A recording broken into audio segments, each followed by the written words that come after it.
soit un circuit suivant, donc on nous demande de calculer l'impédance complexe du circuit et exprimer cette impédance sous la forme complexe. Voilà. Et puis après, on applique une tension de V égale à 10 racine de 2 sinus 10 000 T, c'est-à-dire oméga il est égal à 10 000 pour R égale 100 ohms, L égale 10 millihenry, C est égal à 1 microfarad. On nous demande de calculer les courants dans chaque élément, c'est-à-dire on nous demande de calculer I, IR et IC. Et puis, on nous demande de calculer la tension entre D et B, valeur complexe, efficace et phase, et on nous demande de tracer les graphiques vectoriels des courants et des tensions. Ok, on commence par écrire, on peut écrire Z, c'est égal à R multiplié par moins J XC sur R moins JXC plus JXL. C'est-à-dire on a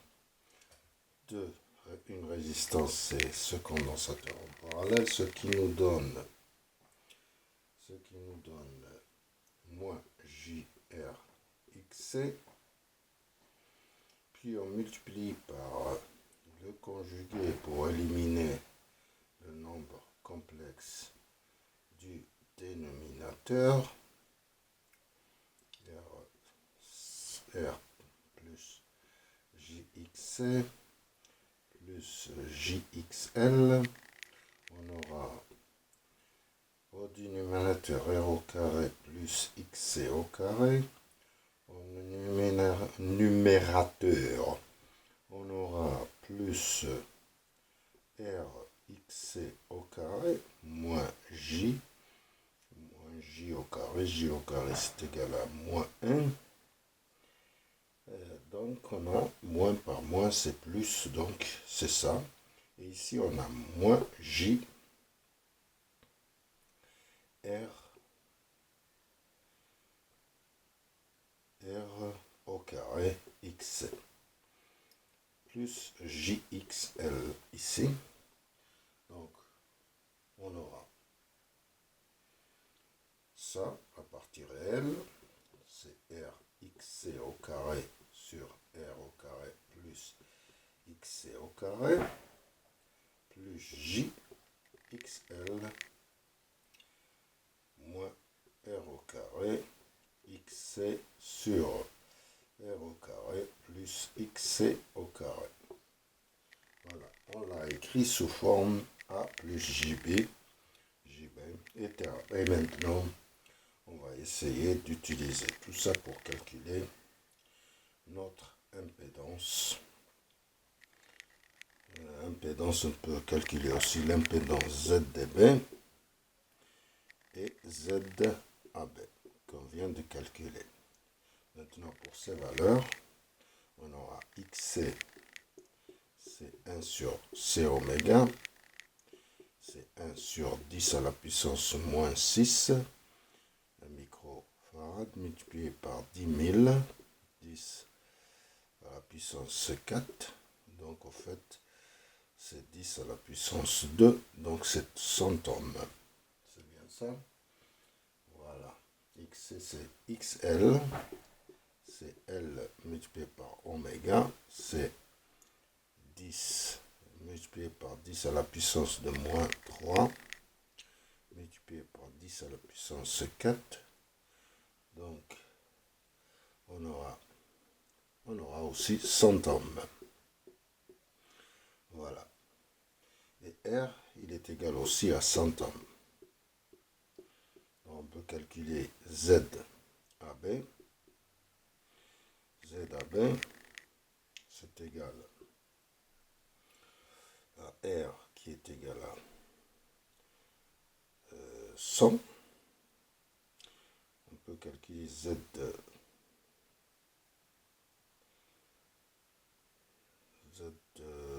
peut-être, c'est mieux. ZBD d'abord. ZBD ou DB, c'est RXC au carré sur R au carré plus XC au carré moins J R au carré XC sur R au carré plus XC au carré. C'est égal à 100 multiplié par XC au carré, c'est 10 à la puissance 4, sur R au carré, c'est 10 à la puissance 4, plus 10 à la puissance 4, moins J, 10 à la puissance 2, multiplié par 10 à la puissance 2, sur 10 à la puissance 4, plus 10 à la puissance 4. Donc on aura 100 10 à la puissance 4 sur 2, 10 à la puissance 4. 10 puissance 4 s'élimine. Ici, on a 10 à la puissance 4 sur 2, 10 à la puissance 4.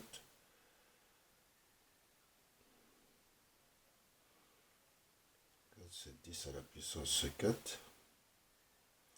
Qu'est-ce qui se passe ici? C'est R au carré, c'est 10 à la puissance 4 ici aussi. Donc 10 à la puissance 6 plutôt. Donc on aura 50. Ici 50 moins J50 en ohm. Donc ça c'est ZdB. ZdB c'est 50 moins J50 en ohm. Ou bien 50 racine de 2 moins 45 degrés. Et puis ZAB, on ajoute le XL qui est égal à 100. ZAB, c'est 50 moins J50 plus J, 100. Donc c'est 50 plus J50. Donc ZAB, c'est 50 plus J50. En ohm, c'est 50 racine 2 plus 45 degrés en ohm. Voilà. Maintenant, on peut calculer tout ce qu'on veut. On peut calculer les courants.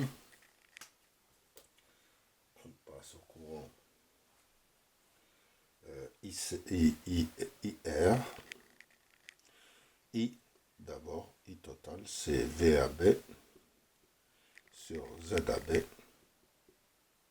VAB, c'est 10, 0 degré, sur ZAB, 50 racine de 2, plus 45 degrés, donc c'est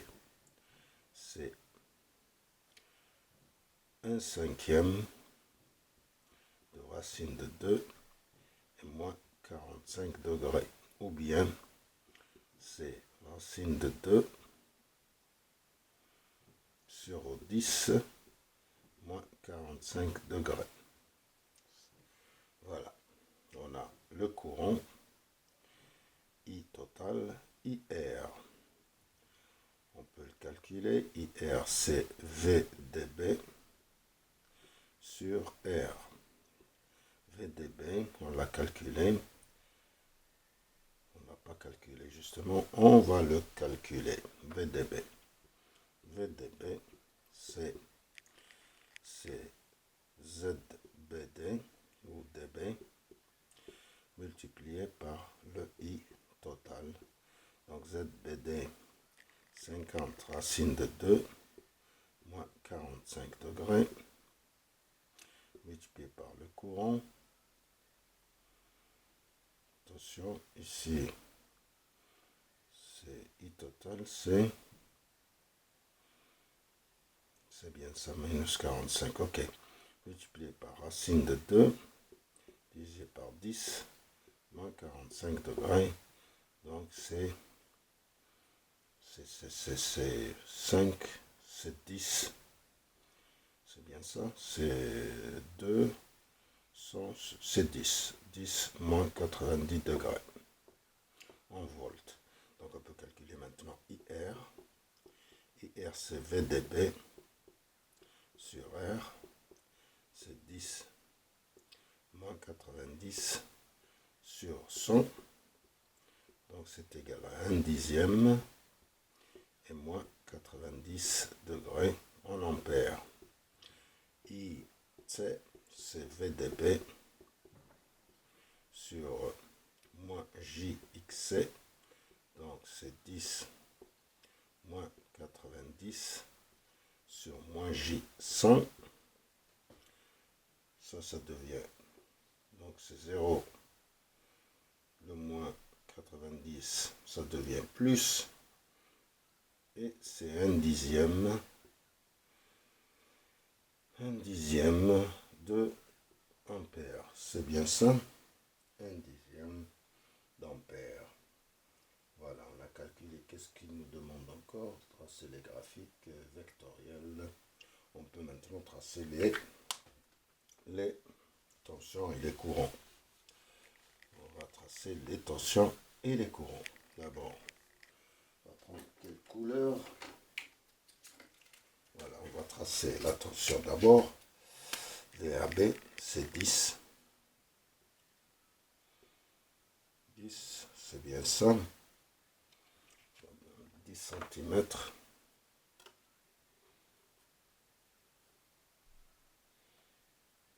Voilà, c'est VAB. Et puis maintenant, on va prendre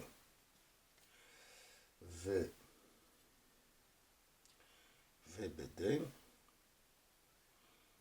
ou VDB, c'est 10 moins 90.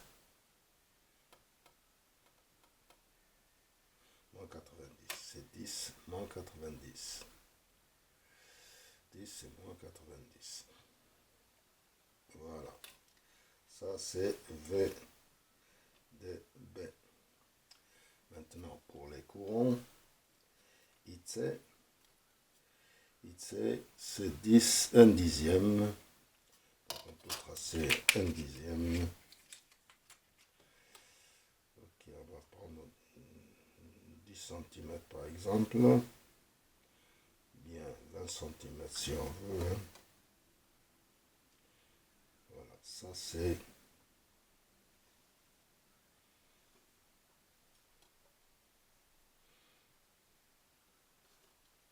Ça c'est IC.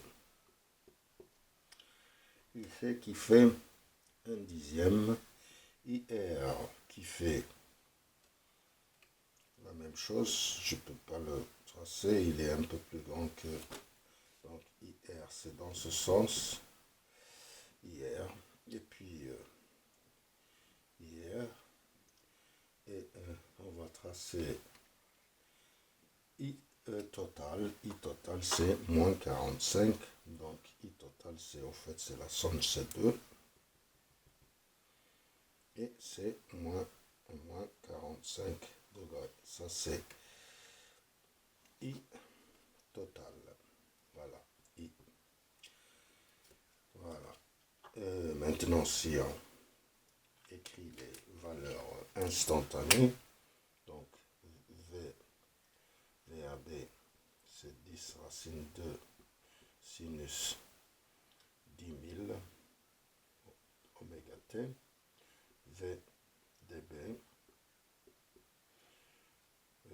VDB c'est 10 racine 2 sinus oméga t moins 90 degrés. IC,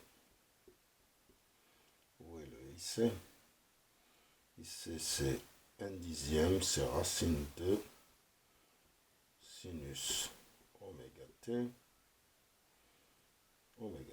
donc IR c'est racine 2 sur 10 sinus oméga t moins 90 degrés. Il nous reste I I total, c'est 2 dixièmes. C'est 2 dixièmes sinus oméga t moins 45 degrés. Voilà. On a tout calculé et je vous remercie.